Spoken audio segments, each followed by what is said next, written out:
भाग्य या प्रारब्ध हमारे कर्मों के फल होते हैं। ईश्वर किसी को कभी कोई दंड या पुरस्कार नहीं देते। ईश्वर की व्यवस्थाएं हैं जो नियमित और निरंतर चलते हुए भी कभी एक दूसरे के काम में हस्तक्षेप नहीं करती।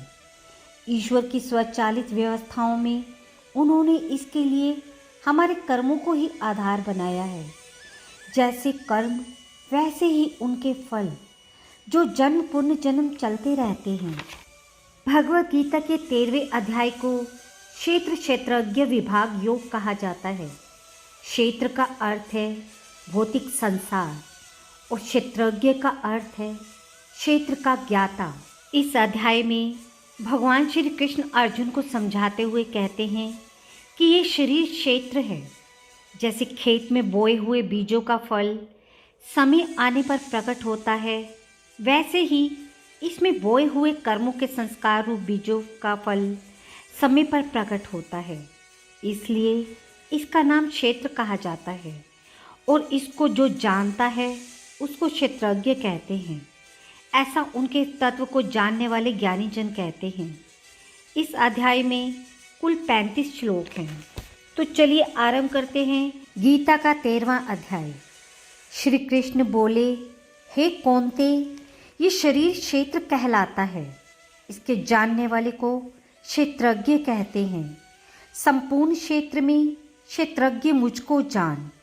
क्षेत्र और क्षेत्रज्ञ का जो ज्ञान है मेरे मत से वही ज्ञान है। ये क्षेत्र कैसे रूप का है, उससे कौन कौन विकार होते हैं, उसकी उत्पत्ति किस प्रकार से हुई और क्षेत्र का क्या प्रभाव है, इत्यादि बात संक्षेप से कहता हूँ, सुनो। ऋषियों ने अनेक प्रकार के छंदों में इसको बताया है। वेदों ने भी पृथक पृथक वर्णन किया है और हेतु वाले ब्रह्म सूत्र पदों करके भी ये ज्ञान निश्चित किया गया है। पंच महाभूतों, अहंकार, बुद्धि, व्यक्त, अव्यक्त, प्रकृत, 10 इंद्रियों के विषय तथा इच्छा, द्वेष, सुख, दुख, संगत, चेतना, घृति, इनके समूह क्षेत्र और क्षेत्रज्ञ के यही विकार हैं।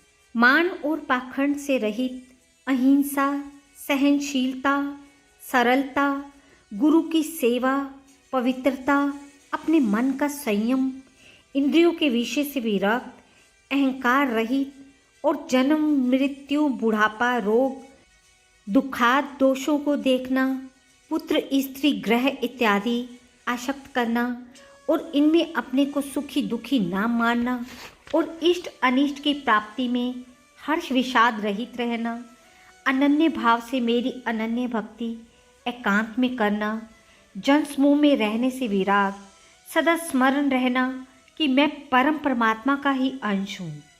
ज्ञान प्राप्त के उद्देश्य मोक्ष को सबसे पहले श्रेष्ठ मानना, इसे ही ज्ञान कहते हैं। जिसको जान मनुष्य मोक्ष पाता है। देह आदि रहित बड़ों से बड़ा अकथनीय होने से सत और असत ही कहा जाता है। सब उसके हाथ और नेत्र, शिख, मुख और कान हैं। वही जगत में सबको घेरे हुए स्थिति है। वह सब इंद्रियों के गुणों का प्रकाश है, पर इसके कोई इंद्री नहीं है।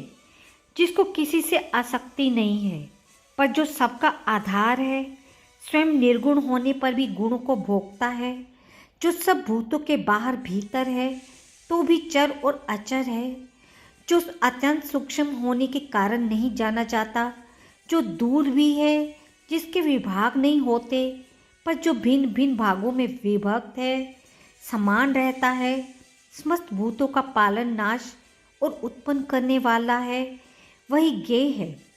वह अंधकार से परे ज्योतिमान पदार्थों को ज्योति देता है।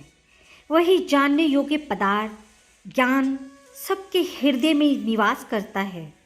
इस प्रकार क्षेत्र, ज्ञान और क्षेत्र, इसको संक्षेप में कहा। इसे जानकर मेरा भक्त मेरे पद के योग्य होता है। प्रकृति और पुरुष दोनों ही अनादि हैं। विकारों और गुणों की उत्पत्ति प्रकृति से हुई। कार्य और कारण को प्रकृति उत्पन्न करती है। पुरुष तो सुख और दुख का भोगता है।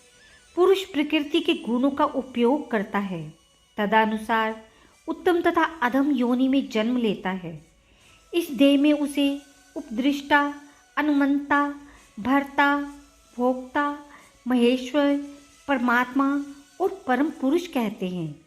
इस प्रकार के गुणों के साथ प्रकृति और पुरुष को जो जानता है, उसका रहन सहन चाहे जैसा हो, पुनः जन्म नहीं होता। कोई ध्यान से, कोई सांख्य योग से और कोई कर्म योग के द्वारा अपने का आत्मा में देखते हैं, परंतु कोई तो प्रकार ना जानते हुए भी दूसरों से सुनकर ध्यान करते हैं और श्रद्धा से सुनकर वे भी मृत्यु के पार चले जाते हैं। हे अर्जुन, स्थावर या जंगम सब उत्पन्न प्राणी क्षेत्र और क्षेत्रज्ञ के संयोग से ही होते हैं। परमेश्वर सब भूतों में समान रूप से है। भूतों के नष्ट होने पर भी उसका नाश नहीं होता। इसी भांति जो देखता है वही देखता है। सब में समान रूप से स्थित परमेश्वर को देखता हुआ जो अपनी आत्मा का नाश नहीं करता, वह उत्तम गति प्राप्त करता है। जो ये देखता है कि प्रकृति द्वारा सब कर्म होते हैं और आत्मा अकर्ता है, वही मानो देखता है। जब भिन्न भिन्न भूतों को परमेश्वर के बीच एक रूप देखता है और उसी से उसका विस्तार देखता है, तब वे ब्रह्मा को प्राप्त होता है। हे कौन्ते, अनादि और निर्गुण होने से परमेश्वर अव्यय है। शरीर में रहता हुआ भी वह कुछ नहीं करता, ना उसमें लिप्त होता है। जैसे आकाश सर्वत्र व्याप्त होने पर भी किसी से मिलता नहीं, उसी भांति देह में सर्वत्र व्याप्त यह आत्मा भी उसमें लिप्त नहीं होती।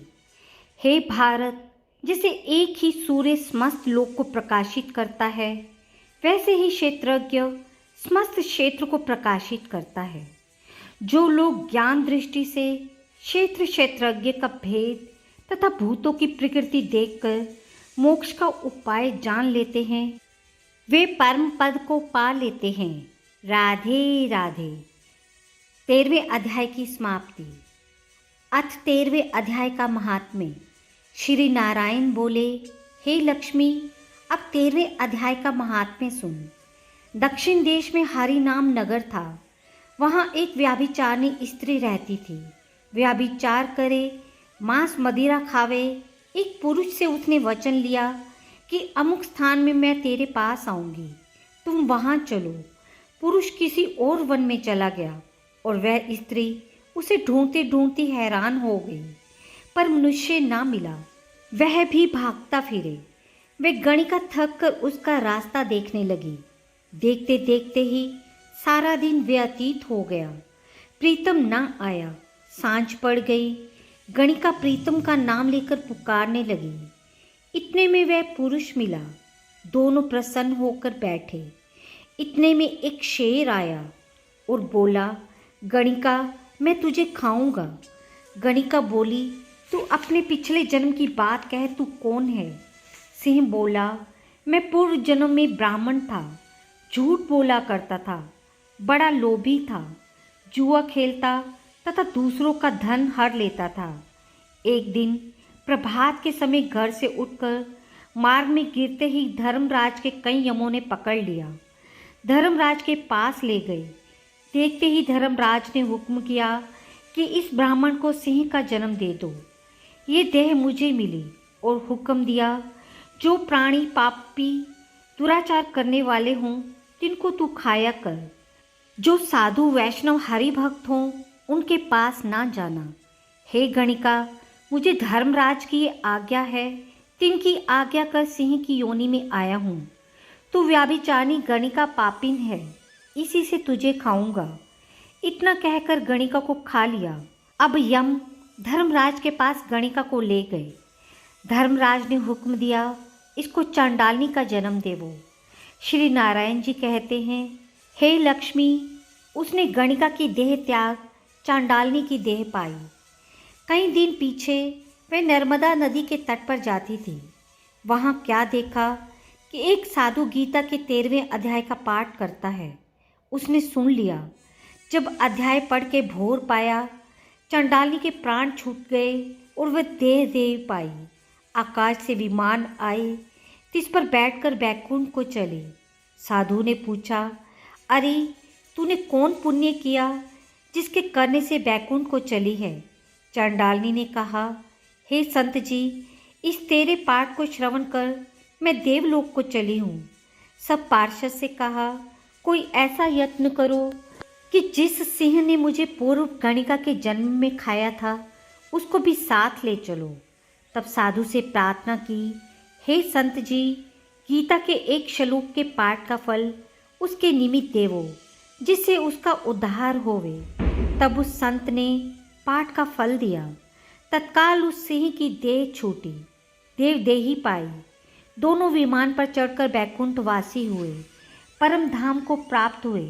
तब श्री नारायण जी ने कहा, हे लक्ष्मी, ये 13वें अध्याय का महात्म्य है, जो प्रीति के साथ पढ़ने की बात ही क्या, अनजान पल से भी पढ़ें तो भी परम धाम को प्राप्त होता है।